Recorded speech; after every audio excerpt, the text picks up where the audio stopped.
यह कहानी पूरी तरह काल्पनिक है। इसमें दिखाए गए सभी पात्र, स्थान और घटनाएं लेखक की कल्पना पर आधारित हैं।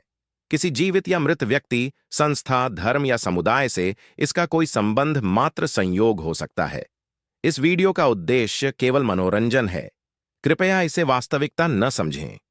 अगर किसी को इससे ठेस पहुंची हो, तो हमें खेद है। यह जानबूझकर नहीं किया गया है। वही इस तरफ अनन्या भी अपने फोन को अपनी नम आंखों से देखते हुए कहती है, क्या समर के लिए हमारी शादी बिल्कुल भी मायने नहीं रखती? मैं यहाँ सुबह से इन्हें खुश करने के तरीके सोच रही हूँ और ये है कि अपने काम में ही लगे हुए हैं, यहाँ तक कि इन्हें तो याद भी नहीं है कि आज हमारी शादी को पूरे 6 महीने हो गए हैं। फिर वो अपने आंसू पोंछकर अपना फ़ोन साइड में रख देती है और रूंधे गले से अपने आप से बुदबुदाते हुए कहती है, आने दो उनको, मैं ना उनसे कोई बात नहीं करूंगी आज, चाहे फिर वो कुछ भी कर ले। ये कहकर अनन्या अपने पैर पटकते हुए किचन में चली जाती है। रात 8 बजे का समय, फ्लैट का दरवाज़ा नॉक होता है। अनन्या मुंह बनाते हुए दरवाजे के पास आती है और बिना कुछ सोचे समझे दरवाज़ा खोल भी देती है। उसे पता था इस वक्त उसके पति के अलावा कोई नहीं हो सकता था। जैसे ही अनन्या दरवाज़ा खोलती है, वो बस समर को एक नज़र देखकर उससे मुंह फेर कर फिर से वापस अंदर चली जाती है। समर उसकी ये हरकत देखकर मुस्कुराता है। उसे पता था अनन्या सुबह हुई बात से नाराज़ है। गुस्से में अनन्या ने ये भी नहीं देखा कि समर अपने पीछे कुछ छिपा रहा है। समर ने अपने पीछे एक बड़ा सा पैकेट छिपा रखा था जिसमें शायद वो अनन्या के लिए कोई गिफ्ट लेकर आया था। अनन्या को यूं खुद से रूठा हुआ देखकर वो एक लंबी सांस लेता है। वो अंदर आके दरवाज़ा बंद कर लेता है और उस पैकेट को साइड के टेबल पर रखता है। अनन्या ने ये सब नहीं देखा था। वो अब गुस्से में चलकर किचन में आ गई थी। वो समर से बिना कुछ कहे अपने और समर के लिए डिनर प्लेट में सर्व करने लगती है। साथ ही साथ वो मन में कुछ बड़बड़ा रही थी। तभी अचानक कोई अनन्या को पीछे से अपनी मजबूत बाहों के घेरे में ले लेता है। अरे, ये क्या कर रहे हो आप? छोड़िए मुझे, अनन्या चिढ़ते हुए कहती है, पर समर उसे नहीं छोड़ता। कुछ देर स्ट्रगल करने के बाद अनन्या अपने आप को ढीला छोड़ देती है। जब समर देखता है कि अनन्या ने अब स्ट्रगल करना बंद कर दिया है, तो वो उसके कान के एकदम करीब आकर फुसफुसाते हुए कहता है, इस छोटी सी नाक पर इतना गुस्सा अच्छा नहीं लगता। अनन्या चिढ़ते हुए उसे ताना मारते हुए कहती है, आपको क्या फर्क पड़ता है मेरे गुस्से से? आप बिजी रहिए अपने काम में और मेरा क्या है? मैं तो जैसे पहले थी वैसे अब भी रहूंगी इस फ्लैट की 4 दीवारों में। समर उसके कान को चूम कर कहता है, ओ बीवी, तुम्हारा ये गुस्सा ना मुझे पागल कर देता है। उसकी आवाज़ में एक अलग ही कशिश थी जिसे सुनकर अनन्या का शरीर सुन्न पड़ जाता है। तभी समर धीरे से उसके कान में कहता है, हैप्पी एनिवर्सरी बीवी। अनन्या उसकी बात सुनकर हैरानी से उसे देखने लगती है। आपको याद था? समर इस पर हाँ में सर मिलाकर उसके गाल को चूमकर उसे अपने सामने करता है। समर तिरछी मुस्कान के साथ कहता है, वो तो मैं बस तुमसे थोड़ा मजाक कर रहा था। अब मुझे क्या पता था तुम मेरे मजाक को इतना सीरियसली ले लोगी। By the way, happy marriage anniversary बीवी।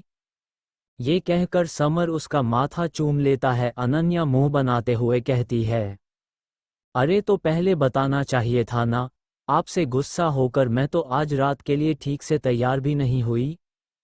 ये कहकर अनन्या थोड़ा उदास हो जाती है। वो अपना सर झुका लेती है। वो आज की रात को यादगार बनाना चाहती थी। समर उसका उदास चेहरा देखकर प्यार से उसे अपने सीने से लगा लेता है। वो उसकी पतली और मुलायम नेक पर किस करके कहता है, इट्स ओके बीवी, तुम जैसी हो मुझे वैसी ही अच्छी लगती हो। तुम ऐसे कपड़ों में भी मेरे लिए दुनिया की सबसे खूबसूरत लड़की हो, समझी?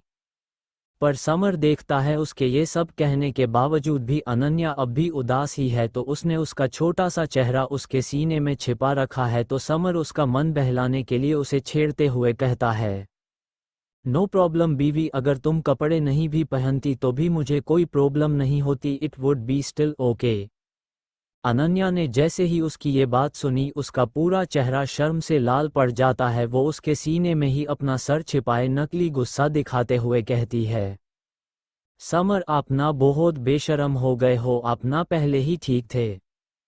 समर उसे और ज्यादा छेड़ते हुए कहता है, हाँ, पहले मैं चाहे जैसा भी था पर तुमने मुझे बिगाड़ कर दिया बीवी, ये सब तुम्हारी वजह से हुआ है। इस पर अनन्या अपना चेहरा उसके सीने से निकाल कर मुंह बनाते हुए उसे देखने लगती है। समर उसी की तरफ मुस्कुराते हुए देख रहा था। कुछ पल दोनों ऐसे ही एक दूसरे की आंखों में देखने लगते हैं। समर ने अपने दोनों हाथों से अनन्या को थाम रखा था। समर उसके बालों को अपने एक हाथ से सहलाने लगता है। बड़े ही दीवानगी के साथ उसका चेहरा देखते हुए समर कहता है, तो क्या हुआ बीवी, अभी ज्यादा देर भी तो नहीं हुई है, डोंट वरी, तुम अभी भी तैयार हो सकती हो।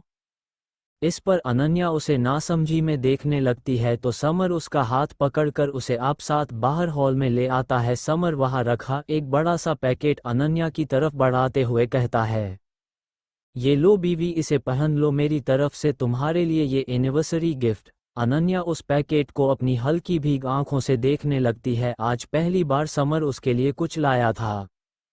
अब क्या हुआ, पहनना नहीं है इसे, जल्दी पहनो ना, मुझे तुम्हें इसमें देखना है। समर उसके हाथ में वो पैकेट थमाते हुए कहता है। अनन्या अपना सर हिलाकर वो पैकेट लेकर वहां से बेडरूम की तरफ जाने लगती है तो समर पीछे से उसका हाथ पकड़कर उसके करीब आकर कहता है, चेंज करने के लिए रूम में जाने की क्या ज़रूरत है, तुम चाहो तो यहाँ भी तो चेंज कर सकती हो मेरे सामने, वैसे भी अब मुझसे क्या ही शर्माना, मैं तो वैसे भी सब देख ही चुका हूँ। अनन्या की हालत उसके मुंह से निकलते हर शब्द के साथ और ज्यादा खराब होते जा रही थी। उसके कान और गाल पूरे लाल हो चुके थे, उसकी आंखें बड़ी बड़ी हो गई थी, पर वो किसी तरह समर से अपने आप को छुड़ाकर बिना कुछ कहे वहां से भाग जाती है। उसकी हिम्मत भी नहीं हो रही थी समर की तरफ देखने की। समर ये देखकर मुस्कुराता है, वो अपना कोट उतार देता है और पास में रखे सोफे पर किसी राजा की तरह बैठकर अपना फोन चलाने लगता है। वो बेसब्री से अनन्या के बाहर आने का इंतजार कर रहा था। तकरीबन आधे घंटे बाद बेडरूम का दरवाज़ा खुलता है। जैसे ही वो दरवाज़ा खुलता है समर की नज़र अपनी तरफ आ रही अनन्या पर जम सी जाती है।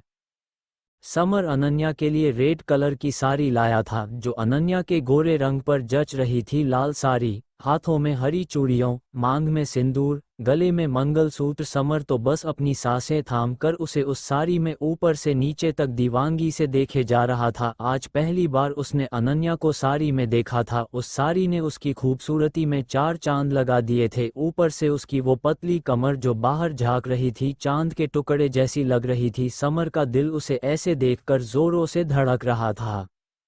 अनन्या ने अभी भी अपनी नज़रें झुका कर रखी थी। उसे इतनी शर्म आ रही थी कि उसकी हिम्मत नहीं हो रही थी अपनी नज़रें उठाकर समर को देखने की। वही समर तो मानो अपनी पलकें झपकाना ही भूल गया था। वो अपना फ़ोन साइड में रखकर अपनी जगह से खड़ा हो जाता है। अनन्या उसके सामने आकर खड़ी हो जाती है। अब भी उसने शर्म से अपना चेहरा झुकाए रखा था। समर उसे एक झटके से अपने करीब और बेहद करीब खींच लेता है। वो उसका चेहरा अपने एक हाथ की उंगली से अपनी तरफ करता है जिससे वो अनन्या को ठीक से देख पाए। अनन्या का चेहरा देखते हुए वो कहता है, मेरी कयामत, तुम्हें पता भी है आज तुम तबाही लग रही हो। उफ, थोड़ा तो मुझ पर रहम करो बीवी। इस पर अनन्या शर्मा कर समर से नजरें फेर लेती है और ब्लश करने लगती है, पर समर अगले ही पल उसका चेहरा अपनी तरफ करके उसके नाजुक कली जैसे होठों पर अपने होंठ रख देता है। पहले तो अनन्या की आंखें बड़ी बड़ी हो जाती है पर वो भी धीरे धीरे उसका साथ देने लगती है। कुछ देर बाद समर उसे छोड़ देता है। वो इससे भी आगे बढ़ने वाला था कि तभी अनन्या जल्दी से उसे रोकते हुए कहती है, रुक जाइए समर, हमने अभी खाना भी नहीं खाया है, पहले हम खाना तो खा ले फिर आपको जो करना हो वो। ये कहकर अनन्या अपनी नज़रें झुका लेती है। उसे ये कहते हुए काफ़ी शर्म आ रही थी। समर के चेहरे पर उसकी बात सुनकर एक गहरी मुस्कान आ जाती है। वो उसे टीज करते हुए कहता है, खाना खाने की क्या ज़रूरत है, आज तो मैं तुम्हें खाऊंगा और बदले में तुम मुझे खा जाना। इस पर तो अनन्या के गोरे गाल और ज्यादा सुर्ख हो जाते हैं। वो समर के सीने में अपना सर छिपाकर उसके सीने पर मारते हुए कहती है, समर अपना, अच्छा अच्छा ठीक है चलो चलकर खाना खाते हैं। ये कहकर समर उसे अपने से अलग करता है। कुछ देर बाद दोनों डिनर कर रहे थे। आज अनन्या ने सारा खाना समर की पसंद का बनाया था, जो समर को काफ़ी ज़्यादा पसंद आ रहा था। वो उसे इतना चाव से खाते हुए टुकुर टुकुर देख रही थी। उसकी चूड़ियों की खनक पूरे फ्लैट में गूंज रही थी। उसके सुंदर शरीर से आ रही वो भीनी भीनी खुशबू मानो समर को अंदर ही अंदर पागल कर रही हो, पर किसी तरह उसने खुद को काबू में रखा था। कुछ देर बाद दोनों का खाना हो जाता है तो अनन्या बिना समर से कुछ कहे या बिना उससे नजरें मिलाए सारी प्लेट्स किचन में धोने के लिए ले जाने लगती है। समर उसे ऐसा करते देख रहा था। वो समझ गया था कि अनन्या उससे बचने की कोशिश कर रही थी। वो अनन्या को देखते हुए अपने मन में कहता है, अच्छा बीवी तो मुझसे चालाकी। समर अभी उसके पीछे जाने ही वाला होता है कि तभी समर को उसके फोन पर एक मैसेज ट्यून सुनाई देती है। समर अपना फोन देखता है। इस पर उसके दोस्त डॉक्टर दिनेश का मैसेज था। समर, तुम पिछले काफी टाइम से चेकअप के लिए नहीं आए हो, प्लीज कल आ जाना वरना मुझे मोहन अंकल को इस बारे में बताना पड़ेगा। समर को मानो ये मैसेज पढ़कर एक धक्का सा लगता है। ये उसकी जिंदगी की एक कड़वी सच्चाई थी। उसे याद आता है कि वो अलसी समर नहीं है, यहाँ तक कि उसके पास तो अपनी असली पहचान भी नहीं है। ये सोचते हुए समर एक नज़र किचन की ओर देखता है जहाँ अनन्या प्लेट्स धो रही थी। समर का दिल ये सब सोचकर काफ़ी बेचैन हो जाता है। उसने अब तक इस बारे में अनन्या को भी नहीं बताया था, क्योंकि उसे पता नहीं था अनन्या इस बात पर कैसे रिएक्ट करेगी। उसका पति जिससे वो इतना प्यार करती है, इतना भरोसा करती है, उसे अपनी असली पहचान के बारे में भी नहीं पता और उसने उससे इतने दिनों से ये बात छिपा रखी थी। वही अनन्या जो मुस्कुराते हुए अब भी प्लेट्स धो रही थी। उसे लगा कि समर उसके पीछे आएगा, पर काफी देर बीत जाने के बाद भी जब वो नहीं आया तो अनन्या बाकी बची प्लेट्स को साइड में रखकर किचन के बाहर आ जाती है। वो देखती है समर अपने फोन में कुछ देख रहा है और उसके चेहरे का रंग थोड़ा फीका पड़ गया है। समर, क्या हुआ समर, कुछ बात है क्या? अनन्या समर को परेशान देख मासूमियत से कहती है। समर उसकी आवाज़ सुनकर होश में आता है। नहीं, कुछ नहीं, वो बस कंपनी में कुछ इश्यू हो गया था। समर अभी के लिए बात को टालने के लिए कहता है। सच में समर, सब ठीक है ना? अनन्या एक बार फिर फिक्र से पूछती है। समर एक लंबी सांस लेकर अपना फ़ोन साइड में रखता है और अनन्या की नीली आंखों में देखने लगता है, जिसमें उसके लिए दुनिया जहान का प्यार और फिक्र वो साफ साफ देख सकता था। वो चलकर अनन्या के करीब आता है और उसे अपनी गोद में उठा लेता है। अनन्या भी कुछ नहीं कहती। समर उसे बेडरूम में लाकर बेड पर बड़े ही प्यार से लिटा देता है। वो उसका सर सहलाते हुए उसकी आंखों में देखते हुए प्यार और विश्वास से कहता है, हाँ सब ठीक है, डोंट वरी, और अगर कुछ ठीक ना भी हो तो डोंट वरी, तुम्हारा ये पति सब ठीक कर देगा। उसकी इस बात पर वो दोनों ही मुस्कुराते हैं। समर अनन्या की आंखों में देखते हुए उठकर बैठ जाता है। अनन्या भी उसको उठता देख उठकर बैठ जाती है। वो नासमझी में उसे देखने लगती है तो समर मुस्कुराते हुए कहता है, तुम्हारे लिए एक और सरप्राइज है मेरे पास, क्या कुछ देर के लिए तुम अपनी आंखें बंद कर सकती हो?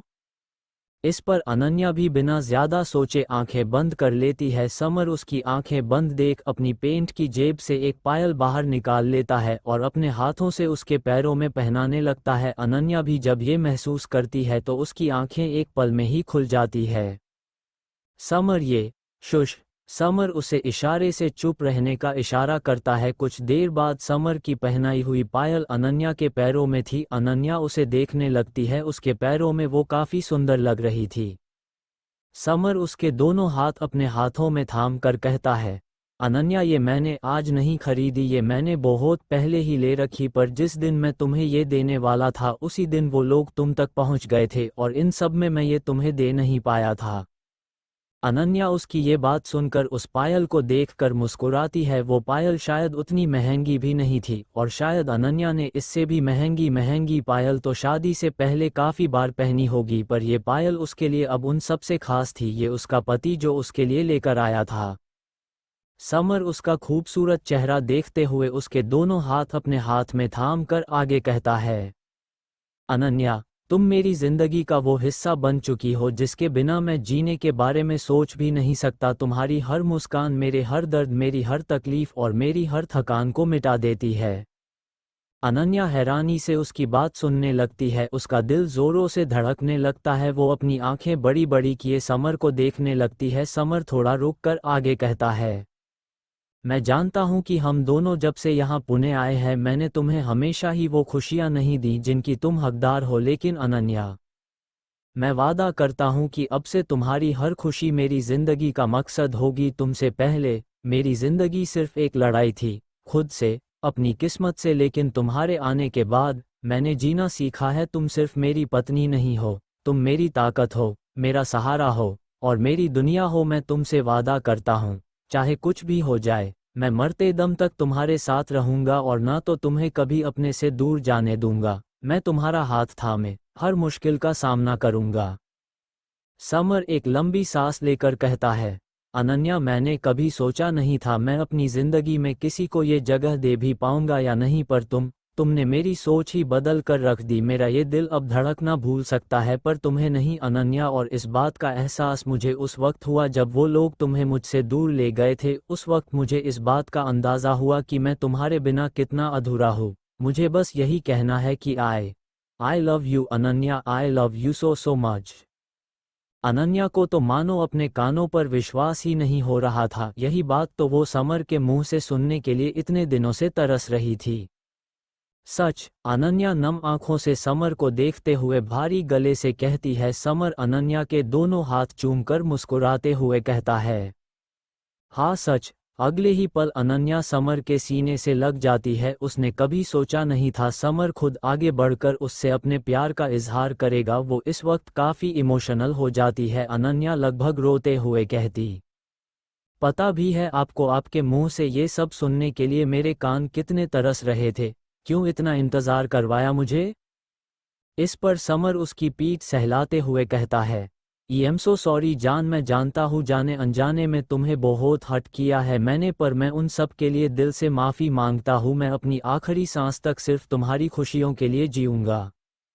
ये कहकर वो भी अनन्या को कसकर अपनी बाहों में भर लेता है। कुछ देर तक एक दूसरे के सीने से लगे रहने के बाद दोनों एक दूसरे के चेहरे को शिद्दत से देखने लगते हैं और दोनों को पता भी नहीं चलता कि कब उनके होंठ आपस में टकरा गए और कब वो दोनों अपनी प्यार की कश्ती में सवार होकर अपनी ही एक अलग सी दुनिया में चले गए।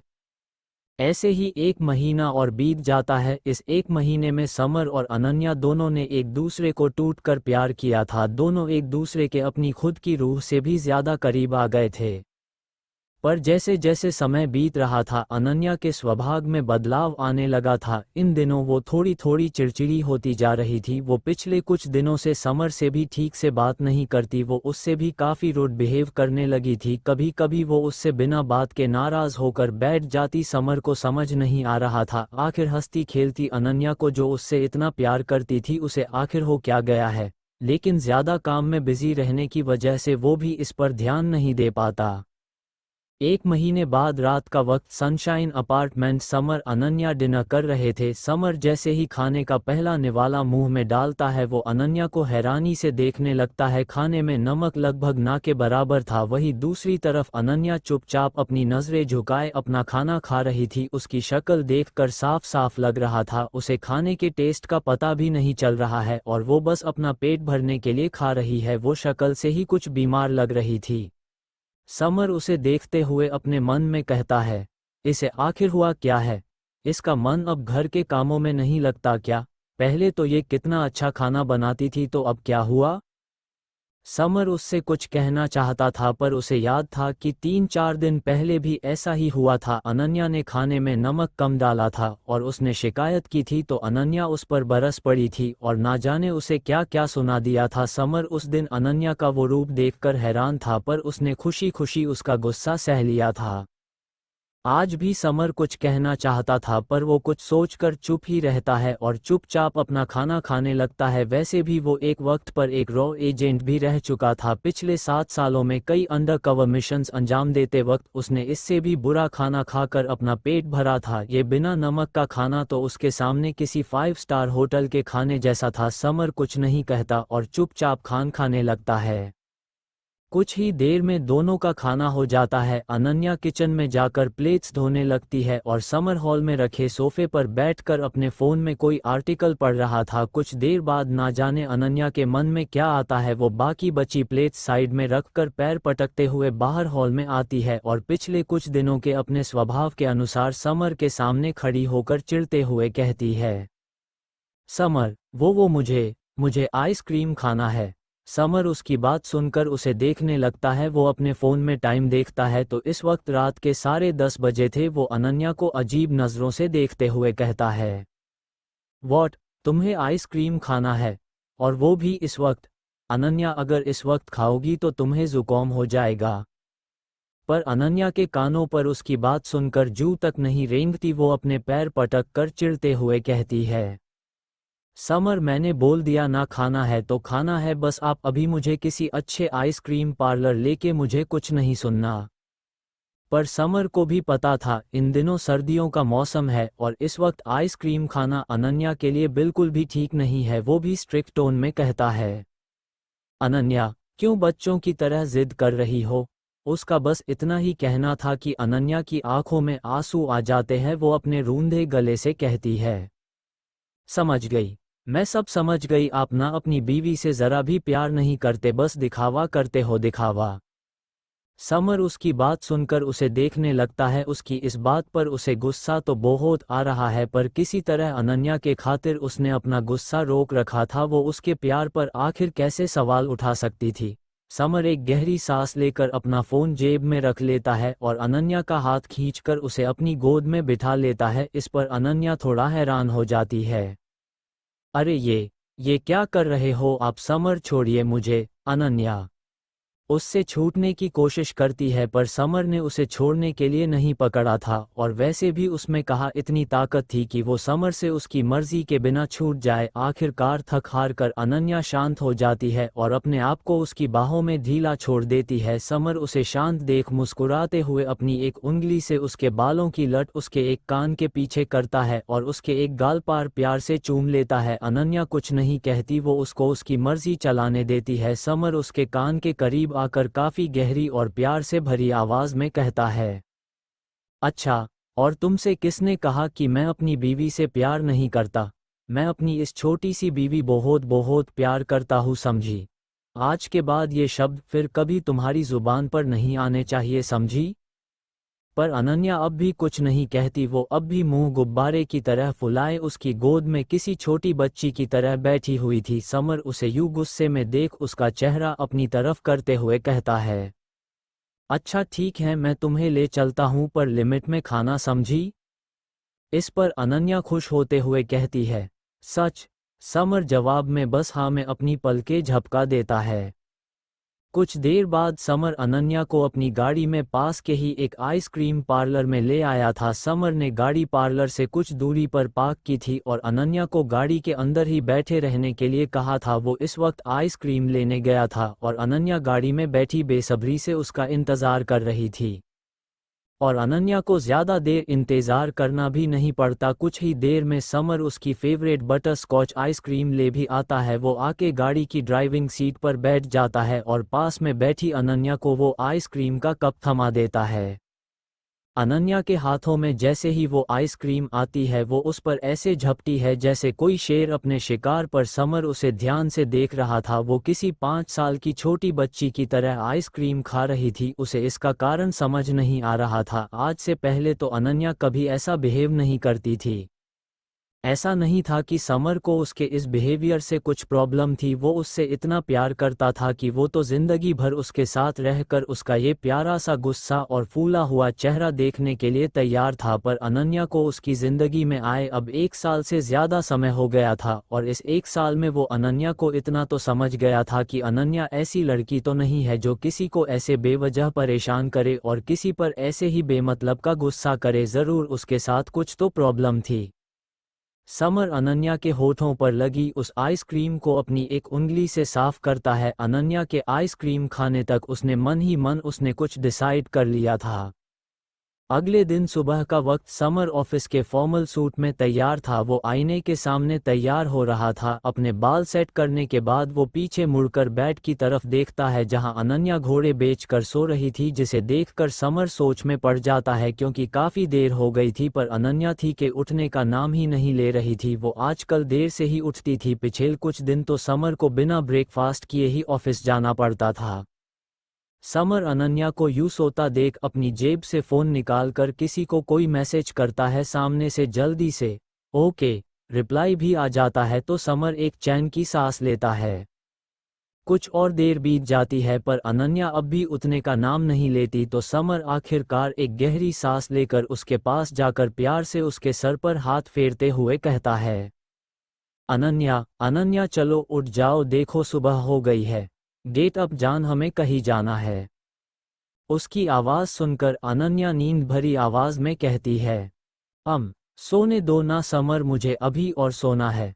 उसकी ये बात सुन समर ना में अपना सर मिला देता है। उसे पता था अनन्या ऐसे तो उठने वाली है नहीं। समर कुछ सोचकर अनन्या का ब्लैंकेट उसके ऊपर से हटाकर एक झटके से उसे अपने गोद में उठा लेता है। अनन्या की नींद इस हमले से एकदम से खुल जाती है।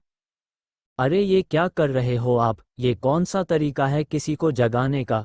अनन्या चिढ़ते हुए हल्की तेज आवाज में कहती है पर समर को उससे भी कोई फर्क नहीं पड़ता। वो उसे वॉशरूम के अंदर लाकर शॉवर के नीचे खड़ा करके कहता है, चलो अब सीधे सीधे नहा लो और जल्दी से तैयार हो जाओ, आज मुझे तुम्हें किसी से मिलाने ले जाना है।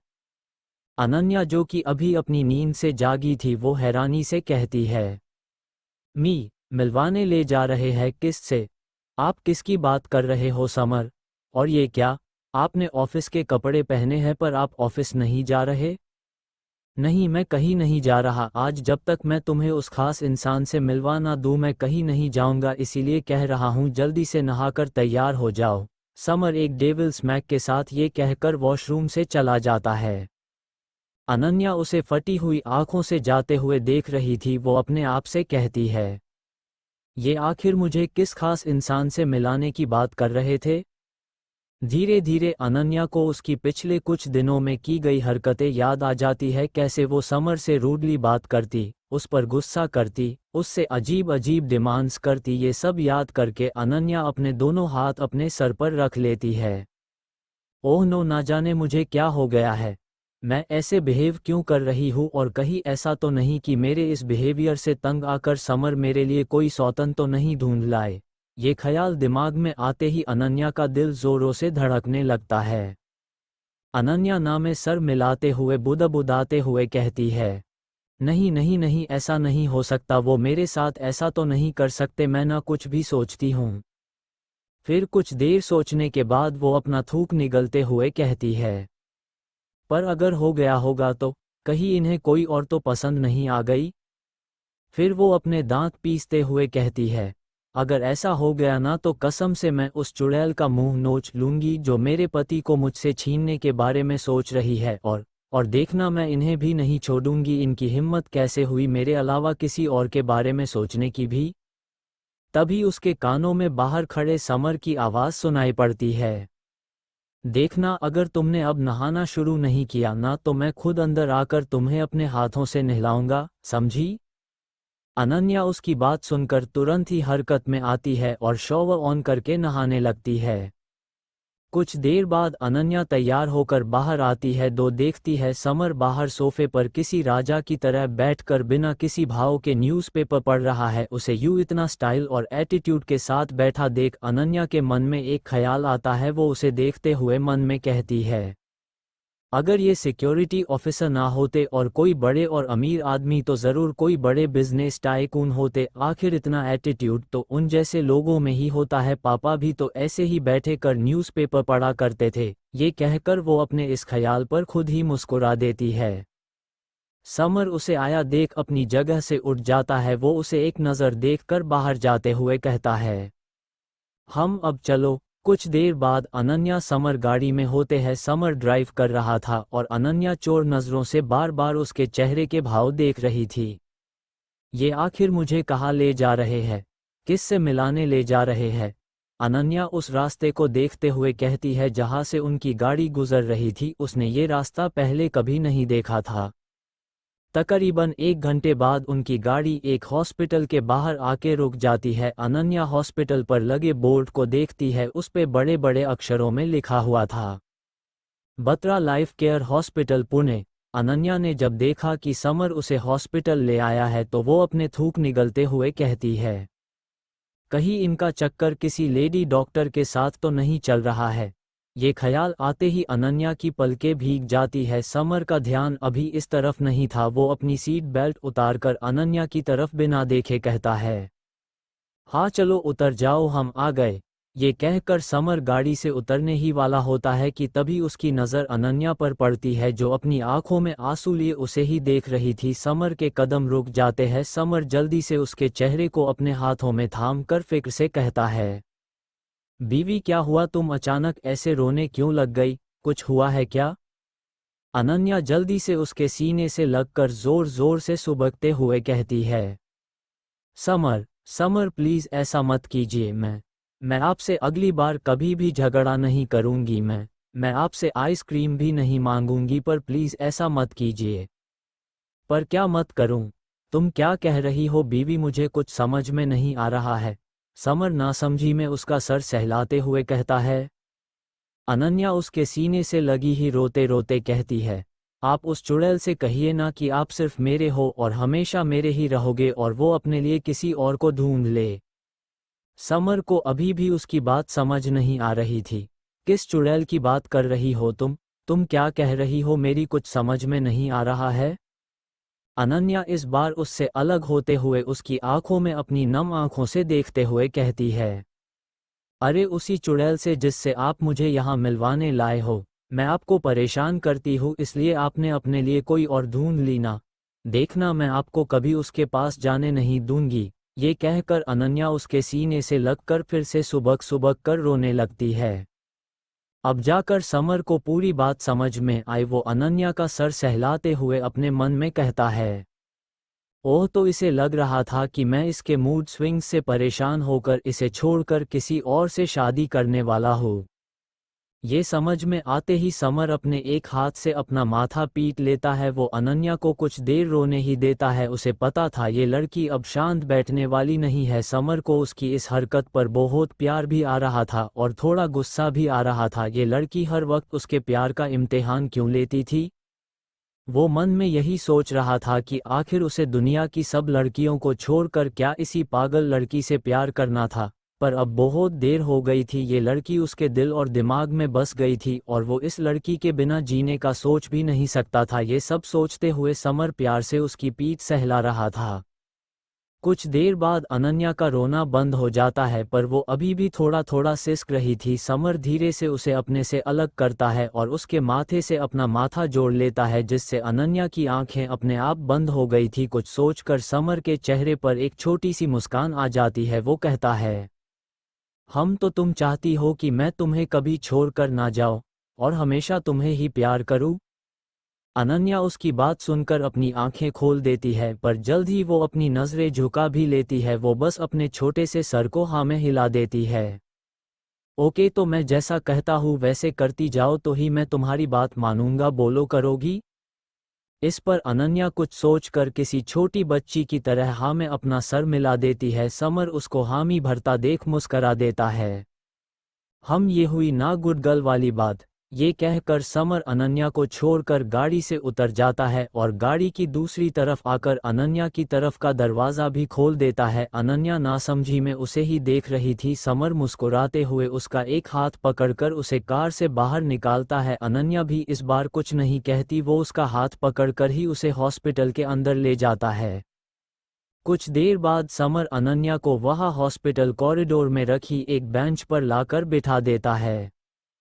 तुम यही बैठो, मैं अभी आया। ये कहकर समर वहां रिसेप्शन पर मौजूद रिसेप्शनिस्ट से जाकर कुछ बात करने लगता है और लगभग 15 मिनट के अंदर ही दो नर्स वहां आकर समर और अनन्या के सामने खड़ी जाती है। पहले तो इतने हैंडसम आदमी को अपने सामने देखकर उन दोनों के मुंह खुले के खुले रह जाते हैं। वो दोनों बड़ी मुश्किल से उसकी चार्मिंग और अट्रैक्टिव पर्सनैलिटी से अपना ध्यान हटा लेती है। उनमें से एक नर्स थोड़ा हिचकिचाते हुए कहती है, क्या आप ही है मिस्टर समर और यही है आपकी वाइफ? इस पर समर उन्हें एक नज़र देखकर हाँ में सर मिलाता है तो वो कहती है, आइए मिस इस तरफ। ये कहकर वो नर्स एक रूम की तरफ इशारा करती है। अनन्या समर को नासमझी में देखने लगती है तो समर हाँ में पलके झपका कर कहता है, जाओ इनके साथ, ये बस तुम्हारा एक छोटा सा चेकअप करने वाली है।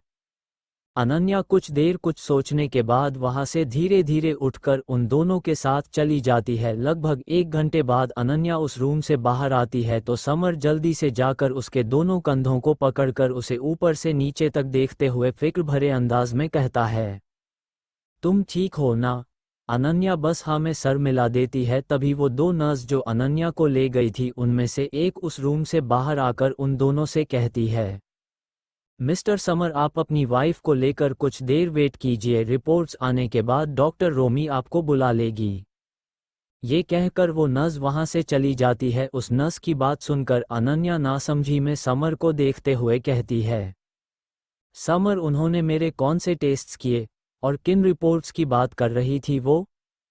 इस पर समर मुस्कुराते हुए उसे दोनों तरफ से पकड़ पास में मौजूद बेंच पर बिठा देता है। वो भी उसके साथ बैठकर उसे अपने गले से लगाकर उसका सर सहलाते हुए कहता है, डोंट वरी, कुछ देर में सब पता चल जाएगा, तब तक तुम आराम करो।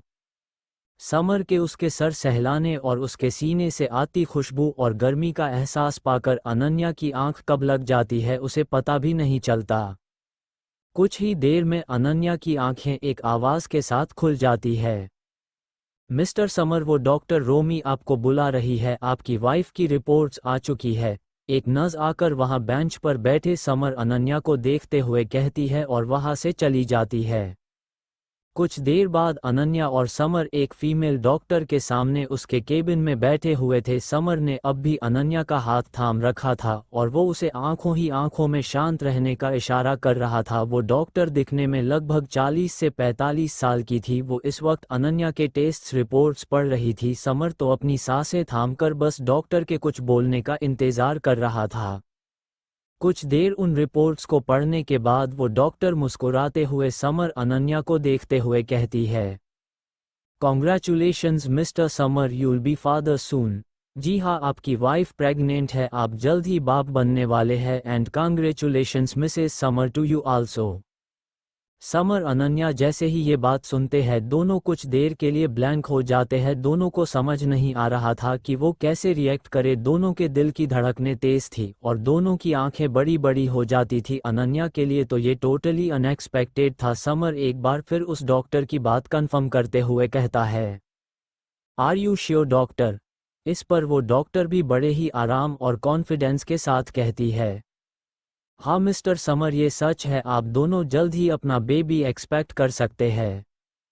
इस पर समर अनन्या एक दूसरे को देखने लगते हैं। दोनों को यकीन नहीं हो रहा था कि वो बहुत जल्द पेरेंट्स बनने वाले हैं और उनका अपना एक परिवार होने वाला है। डॉक्टर रोमी उनका ऐसा रिएक्शन देखकर हैरानी से कहती है, पर आप दोनों को अब तक इस बारे में कैसे नहीं पता? समर और अनन्या डॉक्टर की बात सुनकर उन्हें देखने लगते हैं। समर नासमझी में कहता है, आपके कहने का क्या मतलब है डॉक्टर, हम कुछ समझे नहीं। इस पर डॉक्टर अनन्या की रिपोर्ट्स पर एक और सरसरी नज़र डालकर समर और अनन्या से कहती है, इसका मतलब साफ है मिस्टर समर, आपकी वाइफ सुरभि 2 मंथ्स प्रेग्नेंट है और आपको ये बात अब पता चल रही है। समर और अनन्या उनकी बात सुनकर एक दूसरे की आंखों में देखने लगते हैं। 2 महीने पहले तो वो दोनों ऑस्टिन के उस आइलैंड पर मौत और जिंदगी के बीच लड़ रहे थे, तो इसका मतलब अनन्या उस वक्त से ही प्रेग्नेंट थी और उन्होंने ये बच्चा ऑस्टिन के आइलैंड पर ही कंसीव किया था। अनन्या को याद आता है कैसे वो जब से उस आइलैंड पर गई थी उसे हमेशा से ज्यादा नींद आती थी और वो सुबह काफी देर से उठती थी। धीरे धीरे अब उसे सब समझ में आ रहा था। अपने सामने बैठे समर अनन्या का ऐसा रिएक्शन देखकर डॉक्टर रोमी समझ जाती है कि वो दोनों क्या सोच रहे हैं। इससे पहले कि उन दोनों में से कोई कुछ कहता, डॉक्टर रोमी खुद ही कहती है, नहीं नहीं, no need to be worried Mr Samar and Surabhi, you guys are very lucky. आपका बच्चा अभी काफ़ी हेल्थी है, पर हाँ, आपको अपना ध्यान रखना पड़ेगा। इस पर अनन्या हाँ में सर मिलाती है। डॉक्टर रोमी कुछ प्रिस्क्रिप्शंस लिखकर समर की तरफ बढ़ाते हुए कहती है, इन्हें ये मेडिसिन्स रेगुलरली लेते रहने हैं और आपको भी इनका ख्याल रखना है। Okay mister summer. समर हाँ में सर मिलाते हुए वो प्रिस्क्रिप्शन उनके हाथ से ले लेता है और अनन्या को लेकर वहाँ से निकल जाता है। कुछ देर बाद हॉस्पिटल के मेडिकल से अनन्या की दवाइयों लेने के बाद समर अनन्या हॉस्पिटल से बाहर आ जाते हैं। समर बड़े ही प्यार और बड़े ही केयर के साथ अनन्या के लिए कार का दरवाज़ा खोल देता है और उसे कार में बिठाता है। फिर वो भी आकर ड्राइविंग सीट पर बैठ जाता है। अनन्या अनन्या, तुम्हें पता नहीं है तुमने मुझे कितनी बड़ी खुशी दी है। ये मेरी लाइफ की सबसे बड़ी गुड न्यूज़ है। समर अनन्या का चेहरा अपने हाथों में भरकर उसके माथे पर किस करते हुए कहता है। वो उसे कस के अपने सीने से लगा लेता है। उसने कभी सोचा नहीं था वो कभी एक आर्मी मैन से एक फैमिली मैन बन जाएगा। उसे अब भी यकीन नहीं हो रहा था कि कुछ ही महीनों में उसके पास उसकी खुद की एक फैमिली भी होगी। इस पर अनन्या भी अपनी नम आंखों से बस हाँ में सर मिला देती है। वो इस वक्त इतनी खुश और भावुक थी कि उससे तो कुछ बोला भी नहीं जा रहा था। उसकी दिली तमन्ना थी कि उसके और समर के अपने खुद के बच्चे हो। आज डॉक्टर की बात सुनकर उसे समझ में आया कि क्यों वो पिछले कुछ दिनों से इतनी चिड़चिड़ी हो गई थी और उसे इतने सारे मूड स्विंग्स क्यों हो रहे थे। कुछ देर बाद अनन्या अपने आप को संभालते हुए कहती है, पर समर, आपको कैसे पता चला कि मैं प्रेग्नेंट हूँ?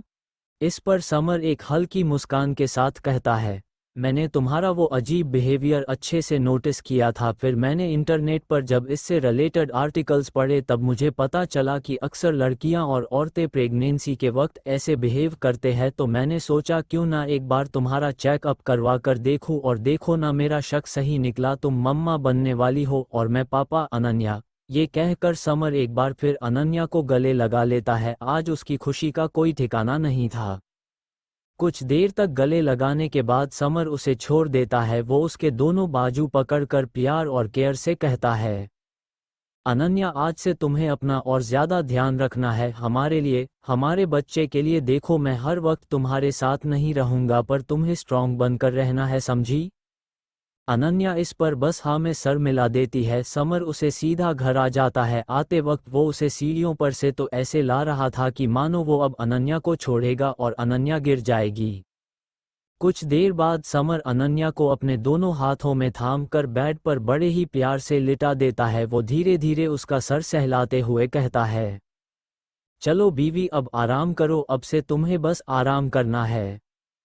अनन्या भी उसकी बात सुनकर मुस्कुराती है। वो भी कुछ देर बाद नींद की आगोश में चली जाती है। समर उसे अच्छे से ब्लैंकेट में ढककर वहां से बालकनी में आ जाता है। आज उसने डिसाइड किया था कि वो आज का दिन बस अनन्या के साथ बिताएगा, जिसके लिए उसने ऑफिस से छुट्टी भी ले ली थी। वो आज इतना खुश था कि वो चाहता था कि वो चीख चीख कर इस पूरी दुनिया को बता दे कि जल्द ही उसका एक छोटा सा अंश इस दुनिया में आने वाला है। पर किसी तरह वो अपनी भावनाओं पर काबू रखता है। वो सोच रहा था उसे आखिर किसके साथ ये गुड न्यूज़ सबसे पहले शेयर करनी चाहिए।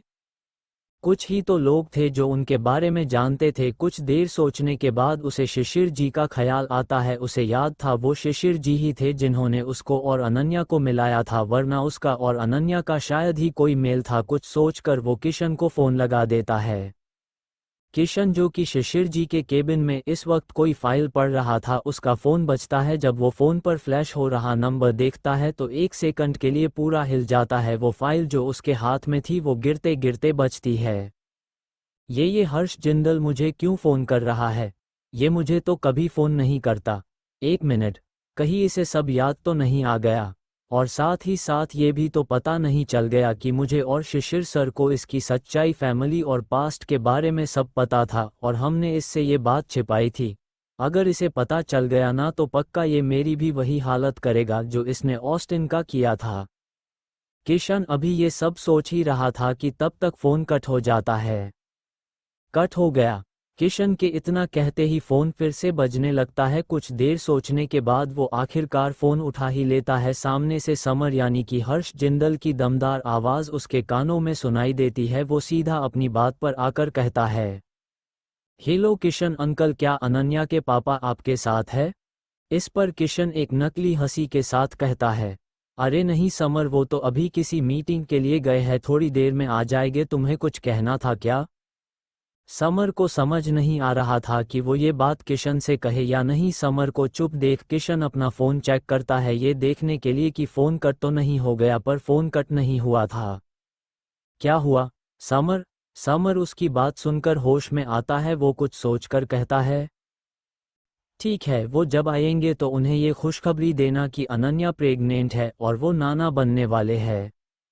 किशन एक बार के लिए तो ये सुनकर चौंक जाता है, पर अगले ही पल वो खुशी से लगभग उछलते हुए कहता है, क्या अनन्या बेबी पेट से है?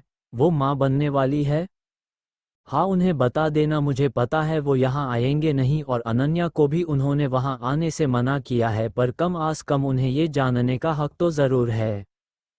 इस पर दोनों तरफ शांति छा जाती है। किशन एक लंबी सांस लेकर कहता है, हाँ ठीक है, तुम फिक्र मत करो, मैं उन्हें बता दूंगा। तुम अनन्या का और अपना ख्याल रखना। समर हम ओके बाय कहकर फ़ोन कट कर देता है।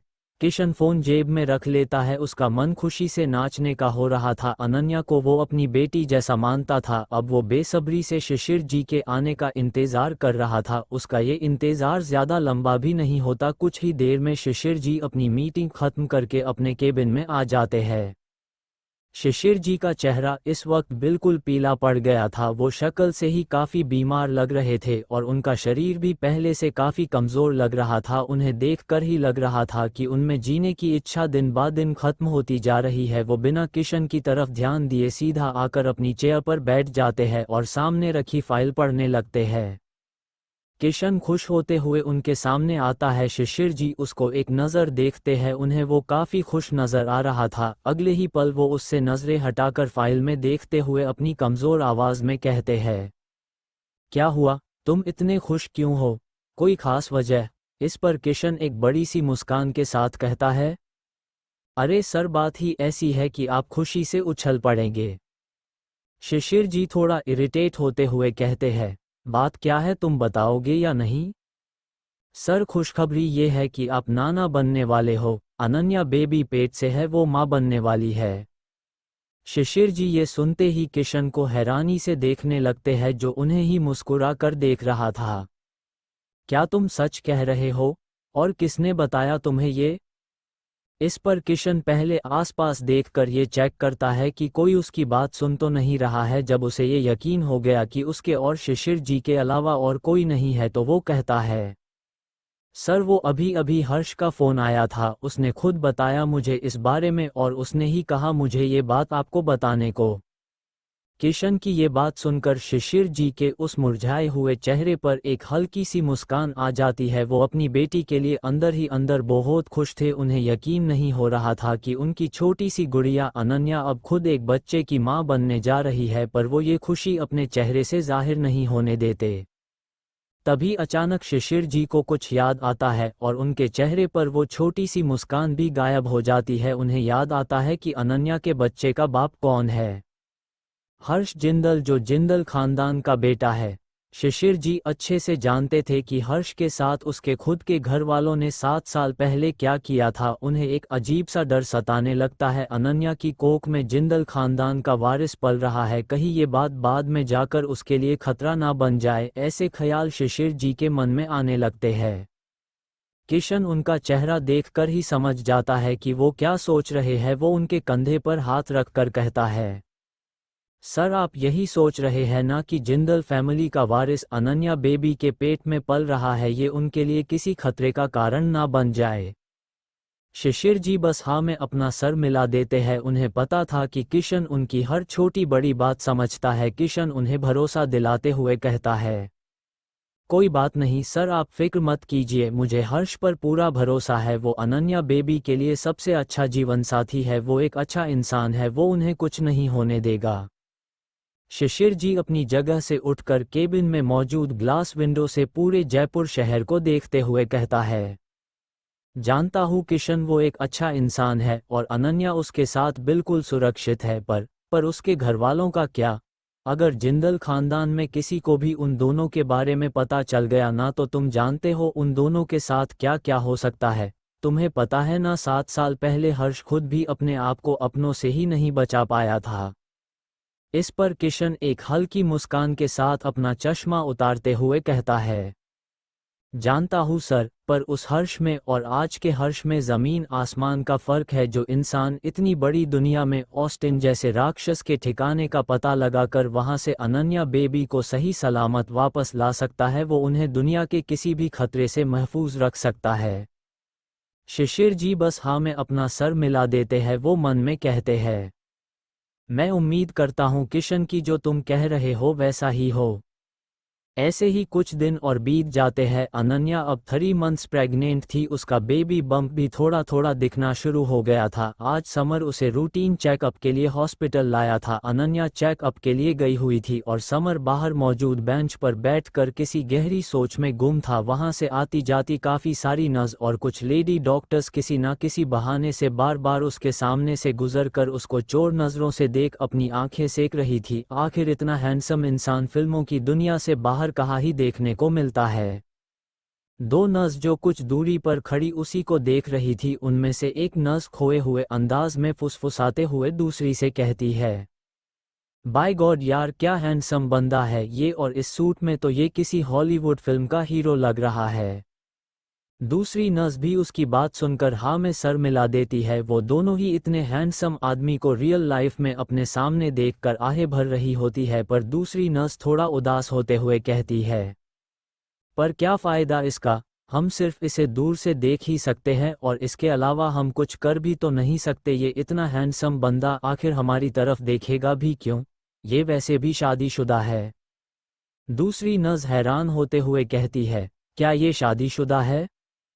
पहली नर्स हाँ में सर मिलाते हुए कहती है, हाँ ये शादीशुदा है और इसकी बीवी प्रेग्नेंट है और ये उसे ही डॉक्टर रोमी के पास रूटीन चेकअप के लिए ही तो आया है, और तुमने शायद अभी इसकी बीवी को देखा नहीं है, वो भी भला की खूबसूरत है। आखिर वो उसके सामने हम जैसी एवरेज लड़कियों को क्या ही देखेगा।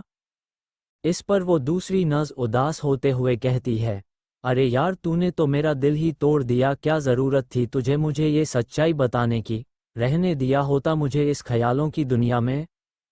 पहली नर्स हंसते हुए कहती है, ये बताना ज़रूरी था, वरना तू पता नहीं इसको लेकर अपनी किसी अलग ही दुनिया में चली जाती। मैं ना तेरी रग रग से वाकिफ़ हूँ, अब चल यहाँ से वरना वार्डन देख लेगा तो गुस्सा करेगा। इस पर वो दोनों नर्स हंसते हुए वहां से चली जाती है, पर समर का ध्यान उन सब पर नहीं था। वो अपनी ही सोच में था। कुछ देर बाद अनन्या बाहर आती है। उसका चेहरा आज थोड़ा सा डल पड़ा हुआ था, शायद उसे आज अंदर से कुछ ठीक नहीं लग रहा था। समर उसे देखकर उसके पास जाकर पूछता है, तुम ठीक हो ना अनन्या?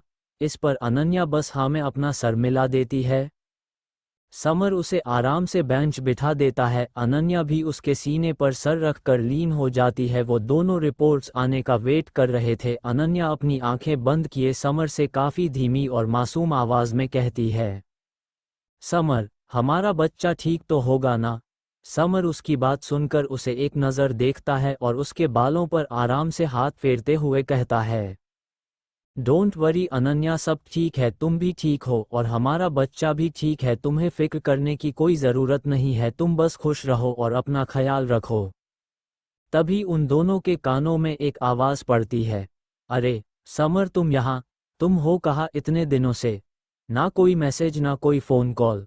समर अनन्या दोनों आवाज़ की दिशा में देखते हैं। लगभग एक 35 साल का आदमी जिसने डॉक्टर का कोट पहन रखा था, उनसे कुछ दूरी पर खड़ा उन्हें ही देख रहा था। ये डॉक्टर दिनेश था।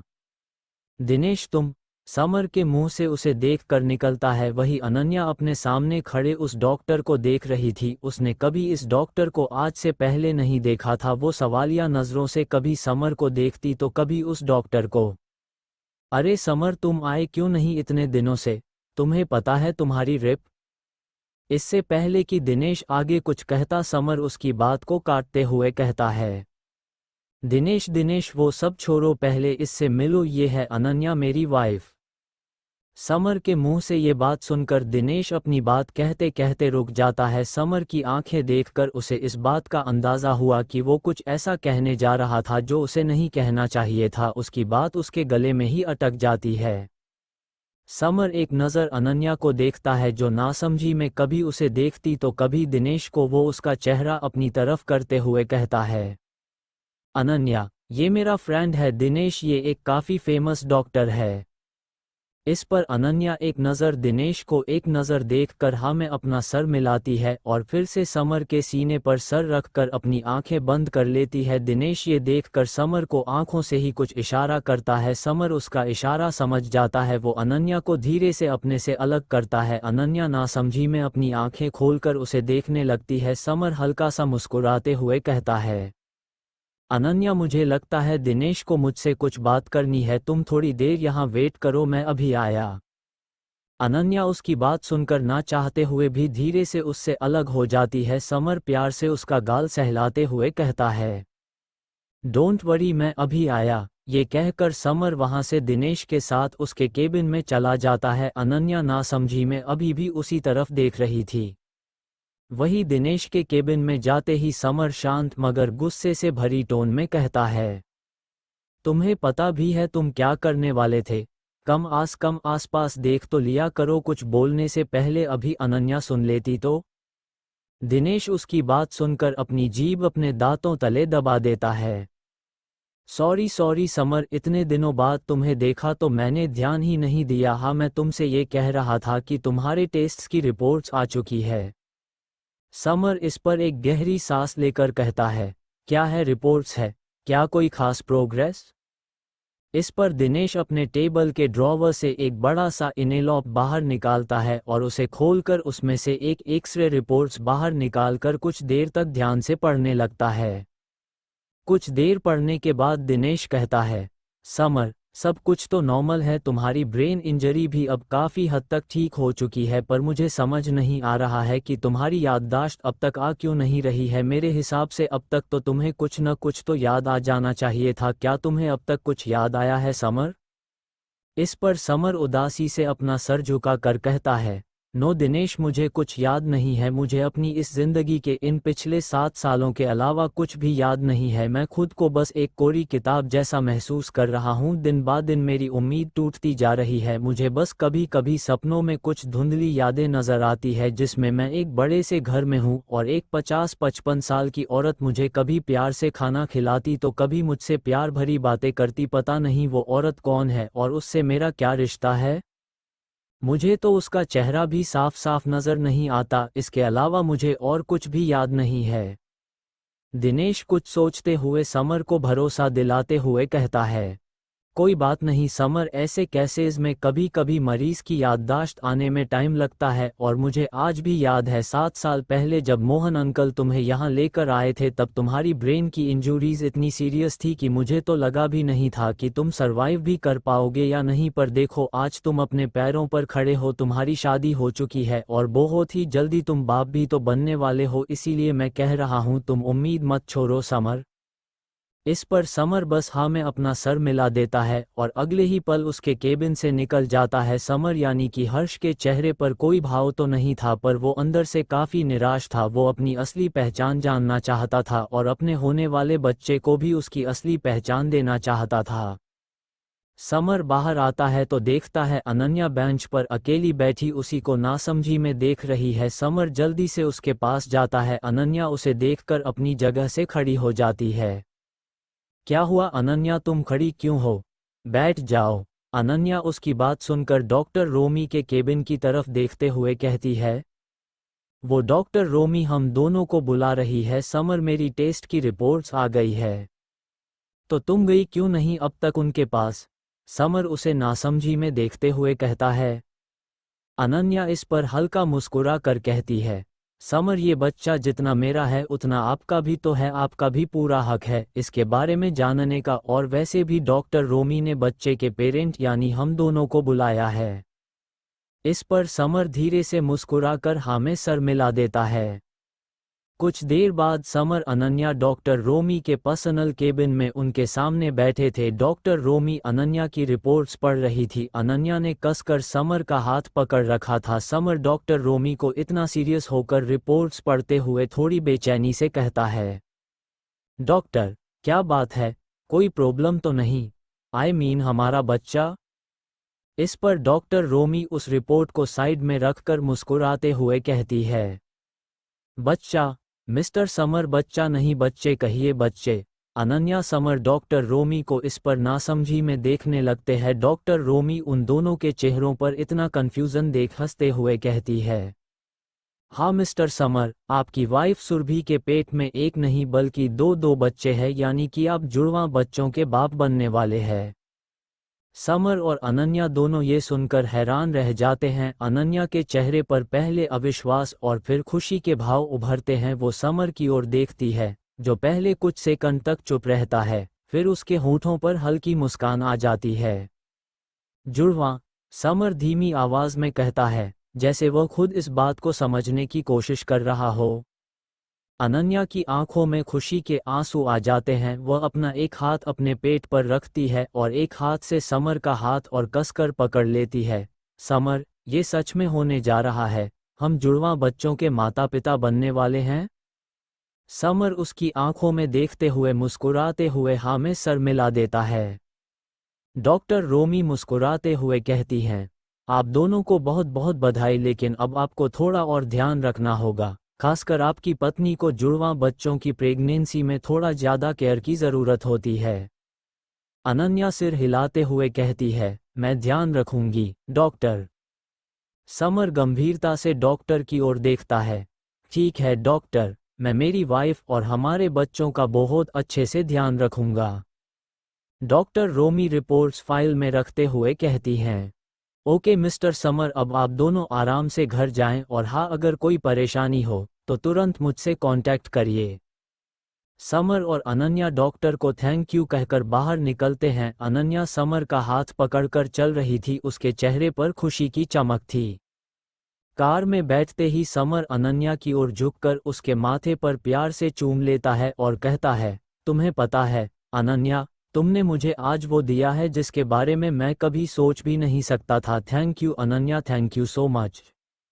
अनन्या हल्के से मुस्कुरा कर हाँ में अपना सर मिला देती है। समर गाड़ी स्टार्ट करता है और वो दोनों वहां से निकल जाते हैं। समर अनन्या को घर छोड़कर ऑफिस के लिए निकल जाता है। आज उसने अनन्या को चेकअप के लिए ले जाने के लिए बस 2 घंटे की ही लीव ले रखी थी। उसे पता था उसे अब कम से कम छुट्टियां लेनी है ताकि उसे अनन्या की डिलीवरी के वक्त उसे ऑफिस से एक अच्छी खासी पैटर्निटी लीव मिल जाए और वो उसके साथ उस वक्त ज़्यादा से ज़्यादा समय बिता सके। आज समर का मूड बहुत अच्छा था जब से उसने ये सुना था कि वो एक नहीं बल्कि दो बच्चों का पापा बनने वाला है। उससे तो मानो ये खुशी संभल ही नहीं रही थी, पर उसे ये भी पता था कि अब उसके ऊपर जिम्मेदारियां भी बढ़ गई है। अब उसे एक नहीं, 2 नहीं बल्कि 3 मासूम जिंदगियों का ख्याल रखना है। इसी तरह उसे काम करते करते दोपहर हो गई थी। समर अपने केबिन में बैठा कोई डॉक्यूमेंट्स देख रहा था जिसमें कुछ नए प्रोफाइल्स थे। इस वक्त उसके चेहरे पर एक अलग ही सीरियसनेस थी। तभी उसके केबिन का दरवाज़ा नॉक होता है और सुरेश अंदर आता है। सुरेश उसके सामने एक शीट रख देता है जिसमें कुछ लोगों के नामों की लिस्ट थी। समर, तुम्हें कल इन लोगों के इंटरव्यूज लेने हैं और इनमें से बेस्ट 4 लोगों को चुनना है। उन 4 लोगों को तुम्हें सीएम साहब की सिक्योरिटी में लगाना है। सुरेश अभी कुछ और भी कहने ही वाला होता है कि तभी समर का फ़ोन बजता है। वो फ़ोन निकाल कर देखता है तो हैरान रह जाता है, ये उसके ससुर शिशिर के सेक्रेटरी किशन का फ़ोन था। समर को कुछ अजीब लगता है। समर फ़ोन देखते हुए सुरेश को देखने लगता है। सुरेश हमें सर मिलाकर कहता है, देख लो, शायद कोई इम्पोर्टेंट काम हो, मैं वेट करता हूँ। समर हमें सर मिलाकर फ़ोन रिसीव कर लेता है। दूसरी तरफ से किशन की धीमी आवाज़ उसके कानों में सुनाई देती है, हेलो समर, कहाँ हो तुम इस वक्त? मैं ऑफिस में इस वक्त ड्यूटी पर हूँ। क्यों, क्या बात है? समर ने कहा। दूसरी तरफ से किशन कुछ सोचते हुए कहता है, तुम्हारे आसपास अनन्या तो नहीं है ना? समर को उसकी ये बात सुनकर थोड़ा अजीब लगता है क्योंकि वो साफ साफ महसूस कर सकता था किशन कुछ लो साउंड कर रहा है, जैसे कुछ तो बड़ा सीरियस हुआ है। समर उसके सवाल के जवाब में कहता है, नहीं वो घर पर है। क्यों, क्या हुआ, बात क्या है? आप सीधे सीधे क्यों नहीं बता रहे हैं? इस पर किशन कुछ देर के लिए चुप हो जाता है। कुछ देर तक चुप रहने के बाद उसने कहा, समर, क्या तुम अनन्या को लेकर जयपुर आ सकते हो? मैंने तुम्हारे और अनन्या के लिए वहां पुणे में जेट भिजवा दिया है। तुम बस अनन्या को लेकर पुणे एयरपोर्ट पर आ जाओ। मेरे भेजे हुए लोग तुम दोनों को वहां से पिक कर लेंगे। समर को समझ में आ रहा था कि जरूर कुछ ना कुछ बड़ा हुआ है। वो डाउट करते हुए कहता है, पर आखिर हुआ क्या है? आप ऐसे अचानक क्यों बुला रहे हो हमें? इस पर दूसरी तरफ से कुछ देर तक किशन की कोई आवाज नहीं आती। फिर अचानक समर के कानों में किशन के सिसकने की आवाज सुनाई देती है। किशन, अंकल क्या हुआ? आप रो रहे हो क्या? कुछ हुआ है क्या? समर हैरानी से कहता है। इस पर उसके सामने खड़ा सुरेश, जो कि लिस्ट जो वो लाया था उसे चेक कर रहा था, वो भी समर को देखने लगता है।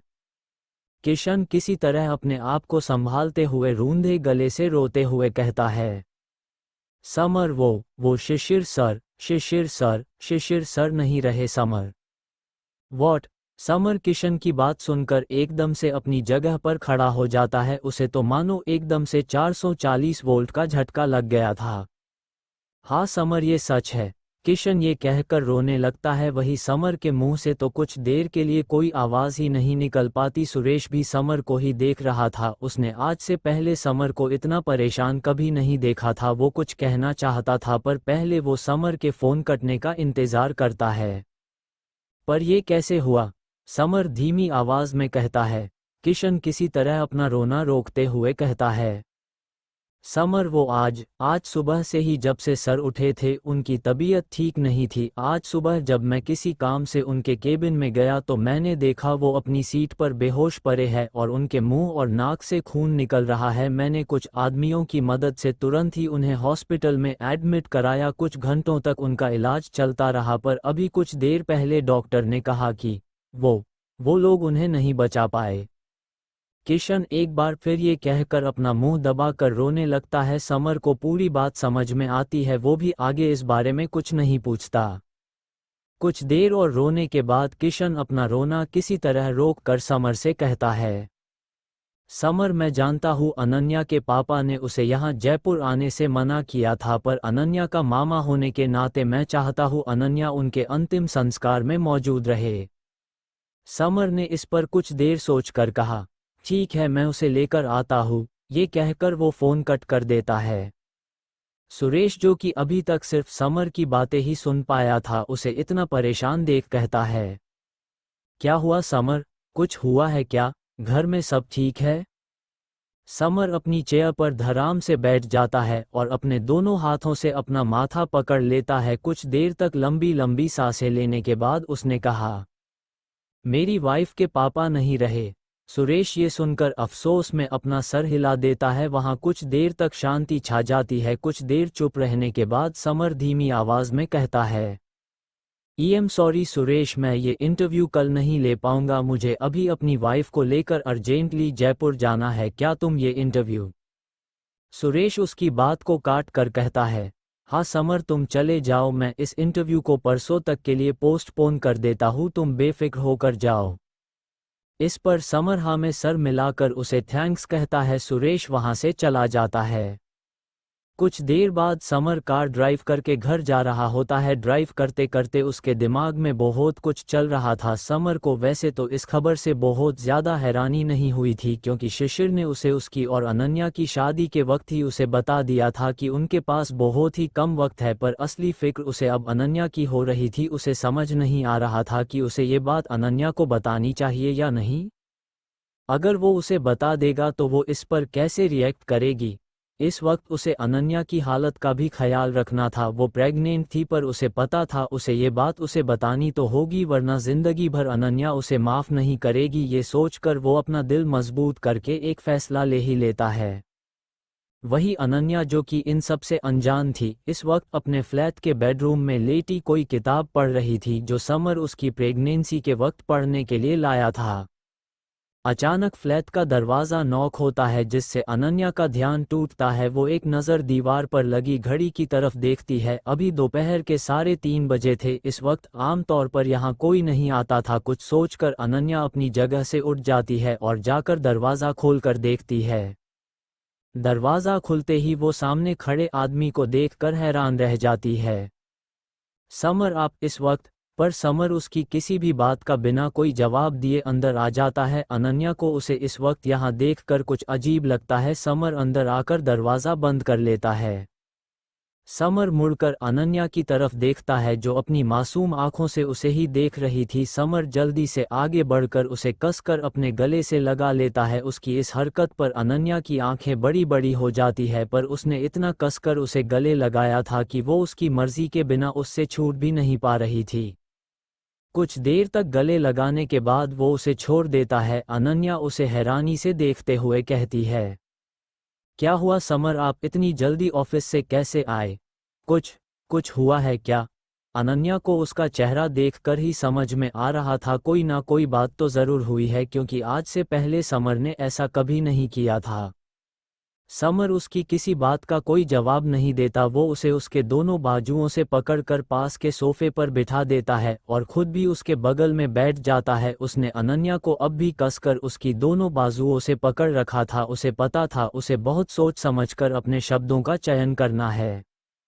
क्या हुआ समर, बताइए ना। इस बार अनन्या थोड़ा बेचैन होकर कहती है। समर कुछ देर उसका वो खूबसूरत चेहरा देखने लगता है। कुछ देर उसे देखते रहने के बाद वो उसका चेहरा अपने हाथों में भरकर काफ़ी सारी हिम्मत जुटाने के बाद कहता है, अनन्या मुझसे एक वादा करो, जब मैं तुम्हें ये बताऊंगा तब चाहे कुछ भी हो जाए तुम खुद को संभाल लोगी। समर की इस बात से अब अनन्या की धड़कनें भी बढ़ने लगी थी। उसके दिल में किसी अनहोनी की आशंका उसके दिल में घर बना लेती है। वो लगभग रोते हुए कहती है, समर पर हुआ क्या है, आप बता क्यों नहीं रहे? समर एक गहरी सांस लेकर कहता है, अनन्या वो तुम्हारे पापा नहीं रहे।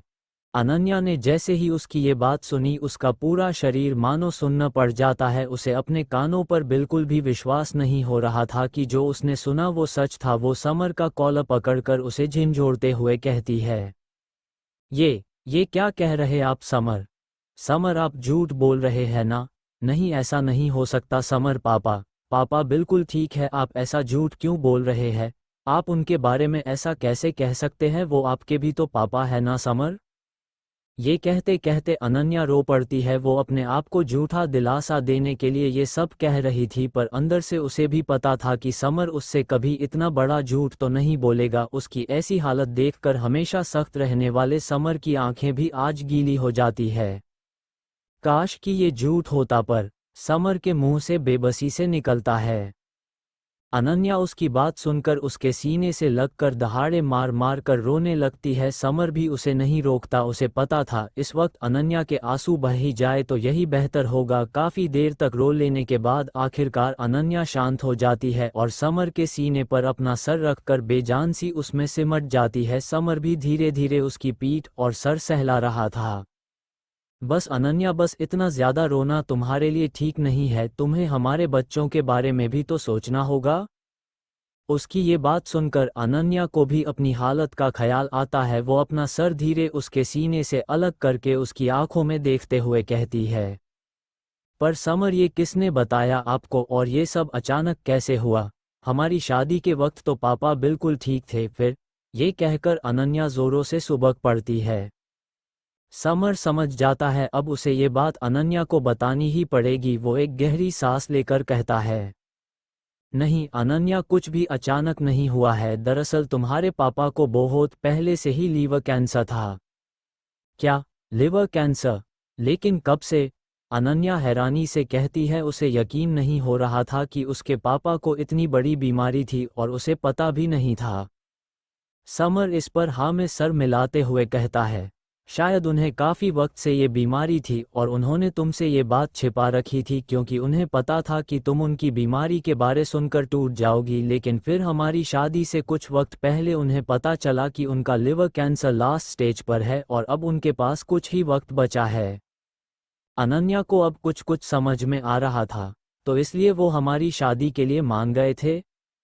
समर उसकी आंखों से आंसू साफ करते हुए कहता है, हाँ अनन्या, क्योंकि उन्हें उसी वक्त समझ में आ गया था कि उनके जाने के बाद तुम बिल्कुल अकेली पड़ जाओगी, तुम्हारा ख्याल रखने वाला कोई नहीं होगा, इसीलिए उन्होंने तुम्हारी शादी करवाने का फैसला लिया, ये जानते हुए भी कि तुम मुझसे प्यार करती हो। उन्हें लगा शायद मैं तुम्हारे लिए ठीक नहीं हूँ, इसलिए उन्होंने तुम्हारी शादी अपने पुराने दोस्त के बेटे नकुल ठाकुर से करवाने का फैसला लिया। पर जिस दिन तुम्हारी और नकुल की सगाई थी उसी दिन तुम्हारे पापा को उस ठाकुर फैमिली के असली इरादों का पता लगा। वो लोग बस तुम्हारे पापा की दौलत को हड़पने के लिए तुमसे रिश्ता जोड़ रहे थे। उन लोगों को पता था अगर एक बार तुम्हारी शादी नकुल से हो गई फिर वो तुम पर जुल्म करके तुम्हारे जरिए तुम्हारे पापा से बेहिसाब दौलत ऐंठ सकते हैं। पर वक्त रहते तुम्हारे पापा को उन लोगों की सच्चाई का पता लग गया। पर उस दिन तुम्हारे पापा समझ गए थे तुम्हारा नाम, तुम्हारी दौलत और स्टेटस ही उनके जाने के बाद तुम्हारे लिए खतरा बन सकते हैं। इसीलिए आखिरकार उन्होंने अपनी बेटी की पसंद पर भरोसा करने का फैसला लिया। उन्होंने बहुत सोचने के बाद तुम्हारा हाथ मेरे हाथ में देने का फैसला लिया और फिर उन्होंने मेरे साथ तुम्हें उन सब से दूर यहाँ भेज दिया, ये आम सी जिंदगी बिताने के लिए। अनन्या उसकी बातें बिना पलके झपकाए सुन रही थी। वो निराशा से सर हिलाकर समर से कहती है, समर, अगर आपको पता था पापा की बीमारी के बारे में तो आपने मुझे कभी बताया क्यों नहीं? इस पर समर कुछ देर चुप रहता है और खिड़की की तरफ देखने लगता है। तुम्हारे पापा ने मना किया था मुझे तुम्हें ये सब बताने के लिए। वो जानते थे अगर वो तुम्हें ये सब बताएंगे तो तुम कभी उनको छोड़कर नहीं जाओगी और वो ऐसा नहीं चाहते थे। वो चाहते थे कि तुम इन सब से आगे बढ़कर अपनी एक नई दुनिया बसा लो। वो चाहते थे कि तुम उनके बिना जीना सीख जाओ। इस पर अनन्या आगे कुछ नहीं कहती। उसे आज जाकर समझ में आया उसके पापा उसकी और समर की शादी के लिए क्यों मान गए थे। समर अनन्या का चेहरा अपने हाथों में भरकर उससे कहता है, अनन्या, कल सुबह तुम्हारे पापा का अंतिम संस्कार है, क्या तुम जाना चाहोगी वहां अपने पापा को एक आखिरी बार देखने? ये कहते कहते समर की आवाज़ काफ़ी कमज़ोर पड़ जाती है। वो अनन्या के जवाब का इंतज़ार करने लगता है। अगर आप लोग इस कहानी का अगला भाग सुनना चाहते हैं तो जल्दी से मेरे चैनल को सब्सक्राइब करें और मुझे बताएं कि आपको यह कहानी कैसी लगी।